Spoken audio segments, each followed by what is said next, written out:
बिहार में विधानसभा चुनाव को लेकर चुनाव आयोग के साथ साथ सभी दलों ने तैयारियां तेज कर दी हैं।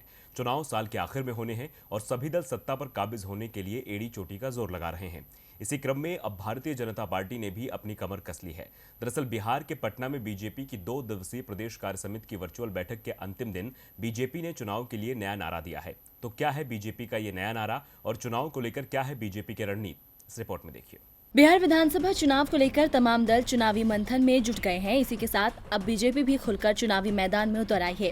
दरअसल बिहार विधानसभा चुनाव की तैयारी को लेकर बीजेपी की 2 दिवसीय बैठक आयोजित की गई है। आज इस बैठक का अंतिम दिन था और बैठक को बीजेपी के राष्ट्रीय अध्यक्ष जेपी नड्डा ने संबोधित किया।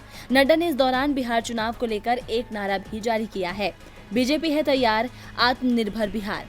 इसी के साथ पार्टी मिशन 2020 में जुट गई है। नड्डा ने ये भी दावा किया है कि एनडीए नीतीश कुमार के नेतृत्व में चुनावी मैदान में जाएगा और 3/4 से ज्यादा सीटों पर जीत हासिल करेगा। जब बीजेपी नीतीश कुमार के साथ चुनावी मैदान में आई है, हमें जीत हासिल हुई है और इस बार भी होगी। विधानसभा चुनाव बीजेपी, जेडीयू और एलजेपी तीनों पार्टियां मिलकर लड़ेंगी और जीतेंगे। उन्होंने विपक्ष पर तंज कसते हुए कहा कि विपक्ष के पास ना कोई नीति है, ना कोई संकल्प और ना ही सेवा करने का भाव है। नड्डा ने तो दावा कर दिया है कि नीतीश कुमार के नेतृत्व में बिहार विधानसभा का चुनाव एनडीए लड़ेगा और एलजेपी एनडीए गठबंधन के साथ चुनाव मैदान में उतरेगी। लेकिन एलजेपी और जेडीयू के बीच इस समय जो रार चल रही है वो तो कुछ और ही संकेत दे रही है।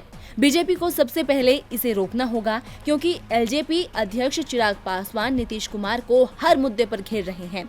दोनों पार्टियों के नेताओं के बीच भी तीखी बयानबाजी चल रही है। ऐसे में सवाल है कि क्या एनडीए विधानसभा चुनाव तक एकजुट भी रह पाएगा। डीबी लाइव की रिपोर्ट।